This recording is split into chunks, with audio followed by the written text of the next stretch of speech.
ಸರಿ ಶಾಸ್ತ್ರಿಗಳೇ, ಇನ್ನು ಬೋಜಮ್ಮ ಅವರು ಬೆಂಗಳೂರಿಂದ ಸಂದೇಶವನ್ನು ಕಳಿಸಿದ್ದಾರೆ. ಅವರ ಹುಟ್ಟಿದ ದಿನಾಂಕ 18/4/1998, ಸಮಯ 3:16 ಮಧ್ಯಾಹ್ನ. ಅವರ ಪ್ರಶ್ನೆ, ಸ್ವಂತ ಮನೆ ಯಾವಾಗತ್ತೆ ತಿಳಿಸ್ಕೊಡಿ ಅಂತ ಕೇಳಿದ್ದಾರೆ ಶಾಸ್ತ್ರಿಗಳೇ.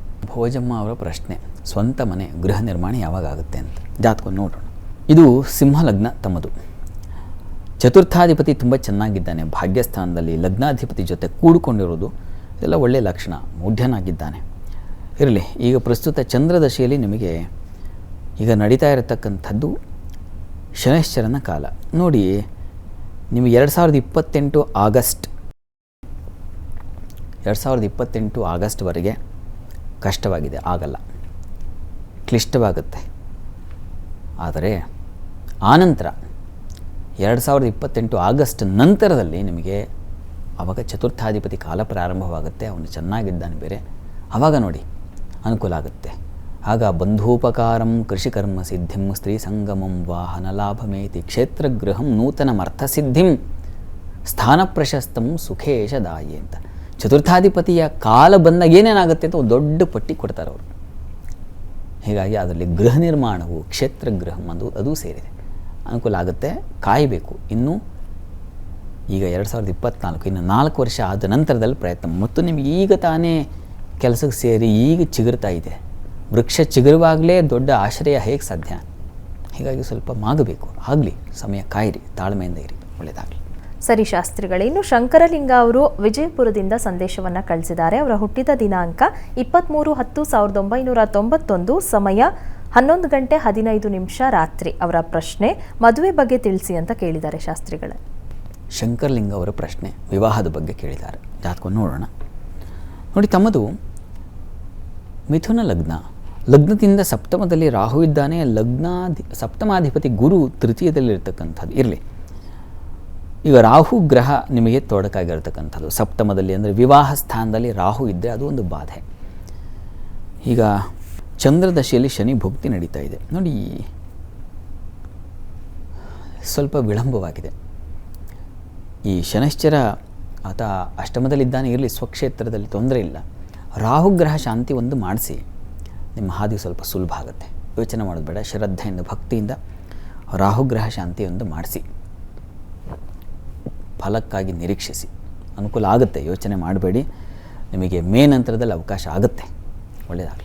ಸರಿ ಶಾಸ್ತ್ರಿಗಳೇ, ಇನ್ನು ತನ್ಮಯ ಅವರು KR ಪೇಟೆಯಿಂದ ಸಂದೇಶವನ್ನು ಕಳಿಸಿದ್ದಾರೆ. ಅವರ ಹುಟ್ಟಿದ ದಿನಾಂಕ 29/6/2023, ಸಮಯ 3:46 ಮಧ್ಯಾಹ್ನ. ಅವರ ಪ್ರಶ್ನೆ, ಶಿಕ್ಷಣ ಮತ್ತು ಆರೋಗ್ಯದ ಬಗ್ಗೆ ತಿಳಿಸಿ ಅಂತ ಕೇಳಿದ್ದಾರೆ ಶಾಸ್ತ್ರಿಗಳು. ತನ್ಮಯ ಅವರ ಪ್ರಶ್ನೆ ಶಿಕ್ಷಣ ಮತ್ತು ಆರೋಗ್ಯದ ಬಗ್ಗೆ ಕೇಳಿದ್ದಾರೆ. ಆರೋಗ್ಯ ನೋಡೋಣ ಮೊದಲಿಗೆ. ಇದು ವೃಶ್ಚಿಕ ಲಗ್ನವಾಗಿದೆ.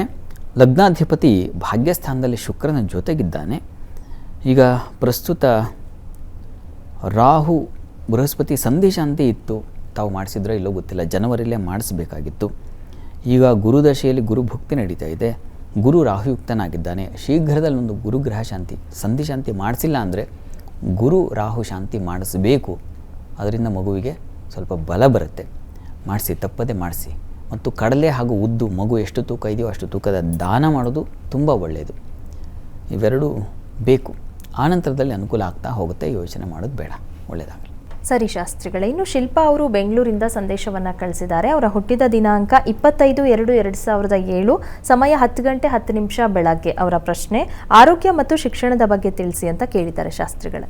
ಶಿಲ್ಪಾ ಅವರ ಪ್ರಶ್ನೆ ಆರೋಗ್ಯ ಮತ್ತು ಶಿಕ್ಷಣ ಕೇಳಿದಾರಲ್ವ. ಜಾತಕವನ್ನು ನೋಡೋಣ. ನೋಡಿ, ಇದು ಮೇಷ ಲಗ್ನ. ಲಗ್ನದಿಂದ ದ್ವಿತೀಯದಲ್ಲಿ ಚಂದ್ರ ಇದ್ದಾನೆ. ತುಂಬ ಚೆನ್ನಾಗಿದೆ ಪಕ್ಷದ ಬಲ.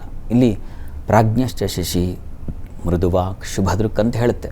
ಮತ್ತು ಸ್ತ್ರೀಯರಿಗೆ ಈ ಓಜ ಯುಗ್ಮ ಅಂತ 2 ವಿಭಾಗ ಮಾಡ್ತಾರೆ ರಾಶಿಗಳಲ್ಲಿ. ಈ ಯುಗ್ಮ ರಾಶಿಗಳಲ್ಲಿ ಚಂದ್ರನಿದ್ದರೆ ಶುಕ್ರನಿದ್ದರೆ ತುಂಬ ಒಳ್ಳೆಯದು. ಹಾಗೆ ಶುಕ್ರ ಚಂದ್ರ ಇಬ್ಬರು ಚೆನ್ನಾಗಿದ್ದಾರೆ. ಇಲ್ಲಿ ಲಗ್ನದಿಂದ ಹಿಂದೆ ಮುಂದೆ ಇರತಕ್ಕಂಥದ್ದು ತುಂಬ ಬೆಳವಣಿಗೆಗೆ ಅವಕಾಶ ಆಗುತ್ತೆ. ಇದು ನಮ್ಮ ಗುರುಗಳು ಹೇಳ್ತಾ ಇದ್ರು, ಮಂಜುನಾಥ್ ಶರ್ಮಾಜಿಯವರು. ಲಗ್ನದಿಂದ ಚಂದ್ರನಿಂದ ಹಿಂದೆ ಮುಂದೆ ಶುಭಗ್ರಹಗಳಿದ್ದರೆ ತುಂಬ ಒಳ್ಳೆಯದು. ಏಳಿಗೆಗೆ ಮುಂದುವರಿಲಿಕ್ಕೆ ಅವಕಾಶ ಆಗುತ್ತೆ, ಬೆಳಿಲಿಕ್ಕೆ ಅವಕಾಶ ಆಗುತ್ತೆ ಅಂತ. ಇದು ಚೆನ್ನಾಗಿದೆ. ಈಗ ಪ್ರಸ್ತುತ ಗಮನಿಸಿದ್ರೆ ರಾಹು ದಶೆಯಲ್ಲಿ ಈಗ ನಡೀತಾ ಇರತಕ್ಕಂಥದ್ದು ಬುಧನ ಒಂದು ಕಾಲ ನಡೀತಾ ಇದೆ. ಬುಧನು ಲಾಭದಲ್ಲಿದ್ದಾನೆ. ಯೋಚನೆ ಮಾಡೋದು ಬೇಡ, ಚೆನ್ನಾಗಿದೆ. ಅವಕಾಶಗಳು ಒಳ್ಳೆಯ ರೀತಿಯಲ್ಲಿ ಅನುಕೂಲ ಆಗ್ತಾ ಹೋಗುತ್ತೆ. ನೀವು ನರ್ಸಿಂಗು, ನರ್ಸರಿ ಇವುಗಳಿಗೆ ಸಂಬಂಧಿಸಿರ್ತಕ್ಕಂಥದ್ದು ಅಥವಾ food related, hotel management, hotel related ಕೋರ್ಸುಗಳನ್ನು ಮಾಡಿದ್ರೆ, ಮತ್ತು ಕುಜನೂ ತುಂಬ ಚೆನ್ನಾಗಿದ್ದಾನೆ, ರುಚಕ ಯೋಗ. ಹೀಗಾಗಿ ಎಲೆಕ್ಟ್ರಾನಿಕ್ಸ್, ಎಲೆಕ್ಟ್ರಿಕಲ್, ಆಟೋಮೊಬೈಲ್ಸ್ ಎಲ್ಲ ಹಲವು ಕ್ಷೇತ್ರದಲ್ಲಿ ತೊಡಗಲಿಕ್ಕೆ ಅವಕಾಶ ಇದೆ. ಇವರೇ ನೀವು ಚೆನ್ನಾಗಿ ಬೆಳಿತೀರಾ, ಚೆನ್ನಾಗಿದೆ, ಒಳ್ಳೆಯದಾಗಲಿ. ಸರಿ ಶಾಸ್ತ್ರಿಗಳೇ, ಇನ್ನು ಸುಪ್ರಿಯಾ ಅವರು ಧರ್ಮಸ್ಥಳದಿಂದ ಸಂದೇಶವನ್ನು ಕಳುಹಿಸಿದ್ದಾರೆ. ಅವರ ಹುಟ್ಟಿದ ದಿನಾಂಕ 27/4/1996, ಸಮಯ 3:35 ಮಧ್ಯಾಹ್ನ. ಅವರ ಪ್ರಶ್ನೆ ಆರೋಗ್ಯದ ಬಗ್ಗೆ ತಿಳಿಸಿ ಅಂತ ಕೇಳಿದ್ದಾರೆ. ಜೊತೆಗೆ BCom ಆಗಿದೆ, ಕೆಲಸದ ಬಗ್ಗೆ ತಿಳಿಸಿ ಅಂತ ಕೇಳಿದ್ದಾರೆ ಶಾಸ್ತ್ರಿಗಳೇ. ಸುಪ್ರಿಯಾ ಅವರ ಪ್ರಶ್ನೆ ಆರೋಗ್ಯ ಮತ್ತು ವೃತ್ತಿ ಎರಡು ಬಗ್ಗೆ ಕೇಳಿದ್ದಾರೆ. BCom ಆಗಿದೆ, ಮುಂದೆ ಏನು ಮಾಡೋದು ಅಂತ ನೋಡೋಣ, ಜಾತಕವನ್ನು ಪರಿಶೀಲಿಸೋಣ. ನೋಡಿ, ನಿಮ್ಮ ಜಾತಕ ನೋಡಿದ್ರೆ ಇದು ಸಿಂಹ ಲಗ್ನ, ಲಗ್ನದಲ್ಲಿ ಚಂದ್ರನಿದ್ದಾನೆ, ಪಂಚಮದಲ್ಲಿ ಗುರು ಇರತಕ್ಕಂಥದ್ದು, ಕರ್ಮಸ್ಥಾನದಲ್ಲಿ ಶುಕ್ರ ಬುಧರ ಯುತಿ, ತುಂಬ ಚೆನ್ನಾಗಿದೆ ಇದೆಲ್ಲ. ಈಗ ಪ್ರಸ್ತುತ ರವಿ ದಶೆಯಲ್ಲಿ ತಮಗೆ ಈಗ ಕುಜನ ಕಾಲ ಕಳೆದು ಈಗ ರಾಹು ಭುಕ್ತಿ ಪ್ರಾರಂಭವಾಗಿದೆ. ನೋಡಿ, 2024 ಡಿಸೆಂಬರ್ ದಾಟಬೇಕು, ಆಗ ನಿಮಗೆ ಹೆಚ್ಚಿನ ಅನುಕೂಲ ಉಂಟಾಗುತ್ತೆ. 2024 ಅಂದರೆ ಇದೇ ಡಿಸೆಂಬರ್ ನಂತರದಲ್ಲಿ ನಿಮಗೆ, ಅಂದರೆ ಮುಂದೆ ಬರತಕ್ಕಂಥ ಡಿಸೆಂಬರ್ ನಂತರ ಗುರು ಪ್ರಾರಂಭವಾಗುತ್ತೆ. ಬುದ್ಧಿಸ್ಥಾನಾಧಿಪೇ ಸೌಮ್ಯ ಬುದ್ಧಿಸ್ಥಾನೇ ಶುಭಯುತೆ ತೀವ್ರ ಬುದ್ಧಿಂಬ ನಿರ್ದೇಶಿತ ಅಂತ ಇದೆಯಲ್ಲ, ಆ ಸೂತ್ರ ನಿಮಗೆ ಅಪ್ಲೈ ಆಗುತ್ತೆ, ಅನ್ವಯ ಆಗುತ್ತೆ, ಅದು ಫಲಕ್ಕೆ ಬರುತ್ತೆ, ಅನುಭವಕ್ಕೆ ಬರುತ್ತೆ.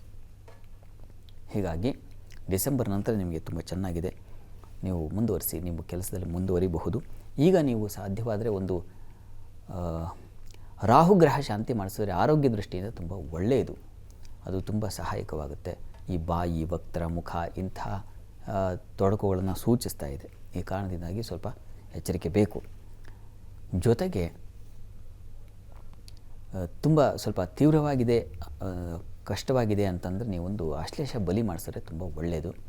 ನೋಡಿ, ತುಂಬ ತೀವ್ರವಾಗಿದ್ದರೆ ಆಶ್ಲೇಷ ಬಲಿ ಮಾಡಿಸಿ, ಆರೋಗ್ಯ ಇಲ್ಲ ಪರವಾಗಿಲ್ಲ ಸರಿ ಹೋಗುತ್ತೆ ಅಂತ ನಿಮಗನ್ನಿಸ್ತಾ ಇದ್ದರೆ, ಇಲ್ಲಿ ವಸ್ತುತಃ ನೀವು ಶಾಂತಿ ಮಾಡಿಸೋದ್ರಿಂದ ಅನುಕೂಲ ಆಗುತ್ತೆ ಅನ್ನೋದನ್ನು ಹೇಳ್ತಾ ಇದೆ. ಹೀಗಾಗಿ ಪ್ರಯತ್ನ ಮಾಡಿ, ಯಾಕಂದರೆ ರಾಹುವಿನ ಕಾಲವೇ ನಡೀತಾ ಇರೋದ್ರಿಂದ ಸ್ವಲ್ಪ ಕಿರಿಕಿರಿ ಆಗುತ್ತೆ, ಇದ್ದಂಥ ಹಲ್ಲಿನ ಬಾಧೆ ಇತ್ಯಾದಿ ಎಲ್ಲ ಸೂಚಿಸ್ತಾ ಇದೆ, ಒಂದು ಸ್ವಲ್ಪ ರಗಳೆ. ಹೀಗಾಗಿ ರಾಹು ಶಾಂತಿ ಹಾಗೂ ಒಂದು ಆಶ್ಲೇಷ ಬಲಿ ತುಂಬ ಸಹಾಯಕವಾಗುತ್ತೆ, ಮಾಡಿ, ಒಳ್ಳೆಯದಾಗಲಿ. ಸರಿ ಶಾಸ್ತ್ರಿಗಳೇ, ವೀಕ್ಷಕರು ಕಳುಹಿಸಿದಂಥ ಸಂದೇಶಗಳಿಗೆ ಉತ್ತರಗಳನ್ನು ತಿಳಿಸ್ಕೊಟ್ರಿ.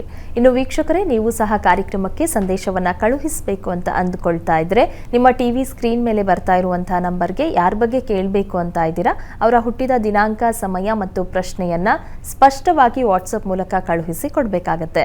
ಮುಂದಿನ ಹಂತದಲ್ಲಿ 12 ರಾಶಿಗಳ ಫಲಾಫಲ ಹೇಗಿದೆ ಅಂತ ನೋಡೋಣ. ಈಗ ಕಾರ್ಯಕ್ರಮದಲ್ಲಿ ಪುಟ್ಟದೊಂದು ವಿರಾಮ.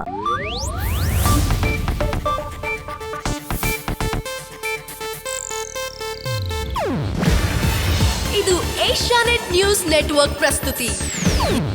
ನೀವು ನೋಡ್ತಿದ್ದೀರಾ ಏಷ್ಯಾನೆಟ್ ಸುವರ್ಣ ನ್ಯೂಸ್.